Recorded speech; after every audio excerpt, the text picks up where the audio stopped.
mo basically, you still have to do something para i-expand yung business mo. So, ang expansion mo is bills. Which is, kaya kailangan mo magmatakot sa bills. Tsaka kung takot ka sa 1 million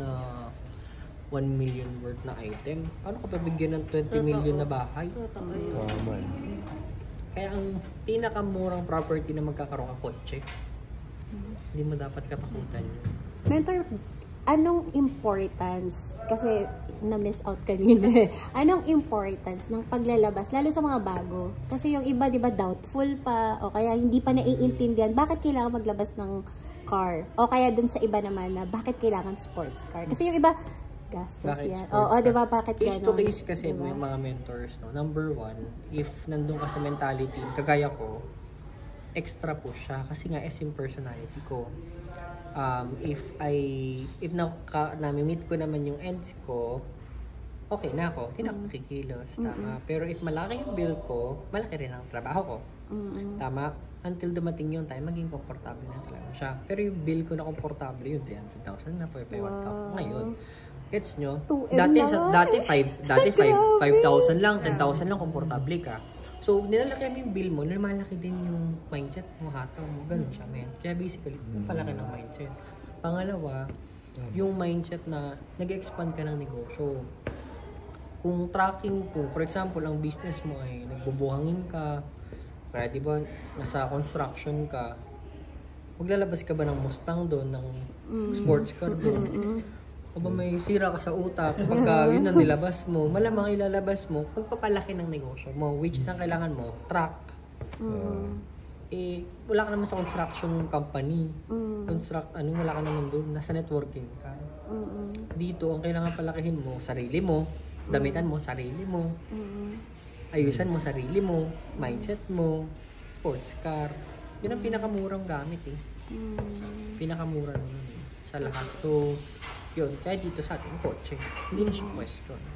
Pero sumusunod yung income pag... Sumusunod siya. Grabe. Sumusunod din siya. Huwag kang matakot na 2-3 months. Kasi ang itong mindset sa amin kung ano lang naman kasi yung bill mo, yun lang naman ang binibigay ng Lord. Hindi ka bibigyan ng Lord ng sobra. Parating sakto lang. So kung ang sakto para sa'yo, 150, bibigyan ka niya ng 150. Kung ang sakto sa'yo, 5,000, bibigyan ka niya ng 5,000. Huwag ka mag-expect ng more. So, parating sakto lang. Ganun siya parati pag nag-i-start. Tapos, after a year na overpaid ka na parang ang bills namin, kotse pa lang namin, nasa 300. Combined 130 sa akin monthly. 80 sa kanya. Magkano na yun? 210.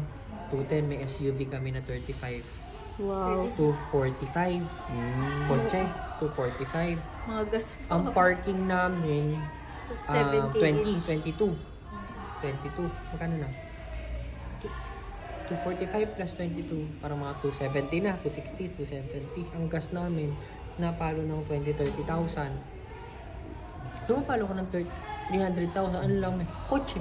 Grabe, kotse lang. 300,000 kotse. 300,000. Monthly Pero bills. hindi mo matakot kasi nag-start lang din kami sa first car. Kaya lang, hindi ka kasi magkakaroon ng sports car, ng second car, nang hindi ka nag-first car. Again, parating mindset, mura to.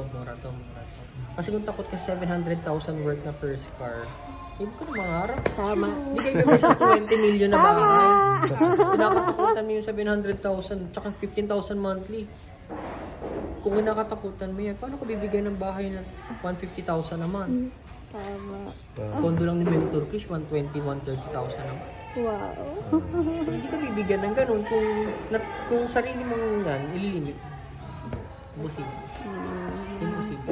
So, stretch mo talaga yung sarili mo. Anong meron? Wala, faith lang ka lang. Minsan magagaling. Dalawa lang pagpipili mo yan, hataw o hatak maglabas ka ng kotse. Let's say, naka-accumulate ka pang DP. Let's say, naka-accumulate ka 80,000. Tama, pang DP. Tapos ang monthly mo, 15,000. Question, papayag ka pa mahatakan? So, ano gagawin mo? Hataw. Kasi pag hindi ka pumataw, mahatakan. Hataw. Nakakahiya yun. Wala kang choice. Hataw. Papayag ka bang mapahiya? So, ano gagawin? Hataw talaga. Hataw tayo. So, ganun lang siya kasimple. Mentor, isa pa. S-mood kasi, diba? Yung iba nag-S-mood. So, alam na nila yan. Yung, nako, possible mahatakan, possible ganito. Okay lang yun. Si Mentor, binatakan naman noon. Tsaka ano ba kinakatakot mo sa hatak? Pwede ka nang bumili nun. Balik ka na ulit. Kaya ka lang ng first car. Ito yung first car mo kasi pang pa-boost, pang palaki ng business. Ulit sinagamit mo siya for a year, tapos nahatak. Eh, bumili ka ulit ng bago. Ano problema mo? At least, Tama! Tama! Perfect answer. Galing! Nasagot na po yung mga doubt. Oo, siguro kasi daw, yung mga kasi mindset, diba? Na nahatakan ako ng problema, magkakaproblema ako sa bangko. Hindi po kailangan matakot sa bangko. Kasi bibili mo na yung kotse ng cash. Nakatingin ka na kasi nun. Kahit magkasira-sira ka sa bangko, okay lang. Kasi hindi mo kailangan mag-loan. Cash mo na bibili. Tama eh. Wow! Galing. Kailangan mag-first car. Yes! 2024 Tayo na. Yes! Para achiever. Yes! Very nice. Yes! Thank you, Mentor RJ.